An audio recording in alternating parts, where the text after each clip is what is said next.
गंगा हो, चाहे कंठ पर भरा हुआ विष हो। पर शिव से तो लोगों ने सिर्फ नशे को ग्रहण करना सीखा। जो लोग शिव से नशे को जोड़ते हैं और कहते हैं अगर हम शिव के भक्त हैं तो हम भी तो नशा कर सकते हैं, आप उन लोगों को क्या कहें? देखिए, देवाधिदेव महादेव कभी किसी को नशा करना नहीं सिखाते। शिव जी के पास में भांग रखी है, क्योंकि हम लोग एक चूहा मार दवाई लाते हैं, पेड़ पौधे पे छींटने की दवाई लाते हैं, तो उस दवाई पर लिखा रहता बच्चों के हाथ से ऊंची रखो। जब विष आया था मंथन में, उस विष को ले जाकर भगवान नारायण ने विचार करा इसको कहां रखा जाए, तो सबसे ऊंचा कैलाश है, उस कैलाश पर रखा गया जो देवाधिदेव महादेव के पास है। शंकर भगवान ने जब विष पिया तो उसकी कुछ बूंदे भूमि पर गिर गई, जिससे सांप, धतूरा और बिच्छू आदि ने ग्रहण करा, भांग उत्पन्न हो गई। तो शंकर जी के पास में भांग रखी है, पर शिव जी उस भांग का सेवन कभी नहीं करते। शंकर ये प्रेरणा देते हैं कि तुम्हारे नजदीक में कुछ भी आए पर हमें उससे दूरी बनाकर चलना है, हमें संस्कारों के अनुकूल चलना है, हमारे घर की मर्यादाओं के अनुकूल चलना है। तो भगवान शंकर कभी भी ना तो भगवान शंकर ने कभी भांग का सेवन नहीं करा, भगवान शंकर ने कभी चिलम नहीं लगाई, भगवान शंकर ने कभी गांजा नहीं पिया, भगवान शंकर ने कभी कोई नशा नहीं किया। ये तो जनमानस है, जिसको अच्छा लगता है वो उसको शंकर जी से जोड़ लेते हैं और कहते हैं शिव जी की मूर्ति है। पर शंकर कभी भी नशे की प्रेरणा नहीं देते। नशे से मुक्त रखना अगर कोई सिखाते हैं तो देवाधिदेव महादेव सिखाते हैं। आपको कई बार कहते हुए सुना है कि भगवान शंकर का प्रसाद हर कोई नहीं पचा सकता, ऐसा क्यों? देखिए, शिव जी का प्रसाद से मतलब है शंकर का हक, क्योंकि भगवान देवाधिदेव महादेव के आसपास में सारे रुद्रगण रहते हैं, माँ आदि शक्ति रहती है, भगवान गणेश रहते हैं, उनकी 5 बेटियां रहती हैं, एक अशोक सुंदरी रहती है। तो ये नहीं कहते कि शंकर जी का प्रसाद नहीं पचा सकते। अगर शिव को मूलतः लोग कहते हैं कि गलत चीजों से अगर धारणा कर लेते हैं, भांग से कर लेते हैं या अन्य चीजों से कर लेते हैं, पर जो बेलपत्र है, शिव जी पे चढ़ा हुआ जल है या शंकर जी को चढ़ा हुआ नैवेद्य है, अगर हम मानकर चलें कि नर्मदा के कंकर का है या भगवान शंकर को प्रसन्न कर हमने उनसे मांगकर ग्रहण करा है, तो वो हमें अमृत का तुल्य हो जाता है। ऐसा नहीं कि शिव जी का दिया पचता नहीं है, शंकर का लिया पचता नहीं है। एक पिता और माता की थाली में से भी हम अगर कुछ ग्रहण करते हैं तो माता पिता में वर ही प्रदान करते हैं, श्राप कभी नहीं देते। भगवान शिव को कई लोगों को वस्तु अर्पित करने की विधि ही नहीं पता, वो उनको कैसे भी मलते हैं, कोई भी वस्तु लेके उन पे मलते हैं। वो है तो सजीवी, चाहे आप किसी भी शिवलिंग को मल रहे हो, आप उनमें मान रहे हो कि ये शिव हैं, तो प्राण है उनके अंदर, तभी आप उनको पर उनको कैसे भी मल देते हैं। तो असल में भगवान शिव को वस्तु अर्पित करने की विधियां क्या है? देखिए, शिव महापुराण हो, लिंग पुराण हो या हमारे जितने भी पुराणों में वर्णन किया गया है कि भगवान शंकर को स्नान भी कैसे कराना है, उनका अर्चना कैसे करना है, उनकी पूजन क्या करना है, कैसे उनको वस्तु समर्पित करना है।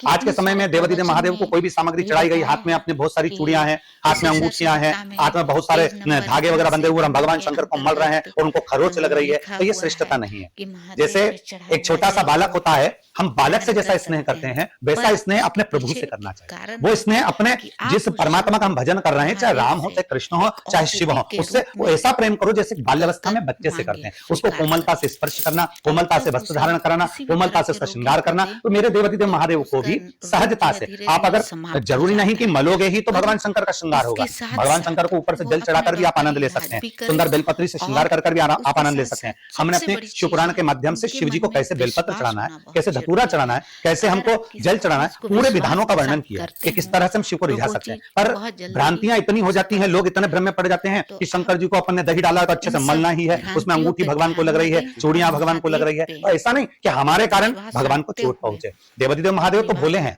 सहज है, सरल है, वो तो अलमस्ती में बैठे रहते हैं, वो अपने बच्चों से नाराज नहीं होते। और अपना भी तो कर्तव्य है कि अपने माता पिता को चोट ना पहुंचे, इसलिए उनको देखकर फिर अनुकूलता में कार्य करें। एक लोटा जल सब समस्याओं का हल, इसका अभिप्राय क्या है?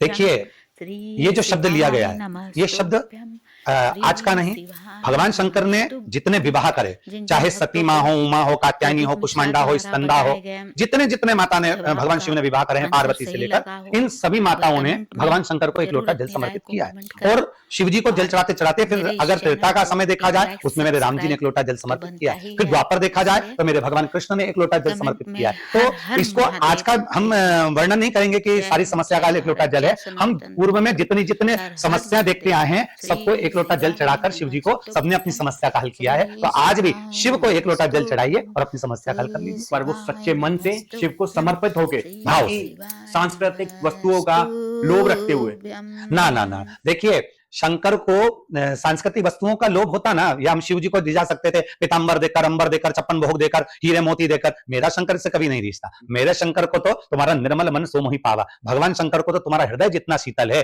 अभी कहा कि भीतर शीतलता होना चाहिए। शिव को पाने के लिए बहुत आडंबर की जरूरत नहीं है, शंकर को पाने के लिए कपड़ा बदलने की जरूरत नहीं पड़ती। कलेजा बदलो, शिव तुम्हारा हो जाएगा। रुद्राक्ष का क्या महत्व है? और यहाँ का रुद्राक्ष आप कहते हैं कि वो पवित्र है, वो पूरे ब्रह्मांड में सबसे पवित्र रुद्राक्ष है। रुद्राक्ष का क्या महत्व है और रुद्राक्ष को धारण करने की क्या विधि है? क्या रुद्राक्ष, कहा जाता है कि रुद्राक्ष को कभी अकेले धारण नहीं करना चाहिए, क्या ये बात भी सत्य है? देखिए, शिव महापुराण में 1 मुखी से 14 मुखी तक रुद्राक्ष का वर्णन है। स्कंद महापुराण में 1 मुखी से 21 मुखी तक रुद्राक्ष का वर्णन है। सभी रुद्राक्षों का अपना एक मंत्र है, सभी रुद्राक्षों का अपना एक तरीका है, पहनने का भी और उसको धारण करने का भी। रुद्राक्ष भगवान शंकर के नयन अश्रु से प्रकट हुआ है, और ये केवल देवाधिदेव महादेव ने अपने लिए नहीं, ये भगवान देवाधिदेव महादेव ने अपना ही एक स्वरूप जनमानस को उसके संग चलने के लिए दिया है। जब व्यक्ति का विल पावर कमजोर होता है, जब व्यक्ति को ऐसा लगता है कि मैं अब हार रहा हूं, उस जगह पर रुद्राक्ष काम कर जाता है, उस जगह पर रुद्राक्ष का जल काम कर जाता है। तो रुद्राक्ष भगवान शंकर का, हम कहेंगे, हमारे लिए दिया हुआ एक गिफ्ट है, भगवान शंकर का एक दिया हुआ आशीर्वाद है, जो शिव का ही एक स्वरूप है, जिसको लेकर चलना, अपने धारण कर चलना या उसका जल पीना, ये हमारे लिए बलता प्रदान करता है। आज के समय में बहुत सारे रिसर्च सेंटर लगे हैं जो रुद्राक्ष को गलाकर उसके पानी को रिसर्च कर रहे हैं कि ये इसमें क्या बल है, क्या आनंद है। तो उससे मालूम पड़ता है कि हमारे शरीर को ऊर्जा भी बहुत देता है।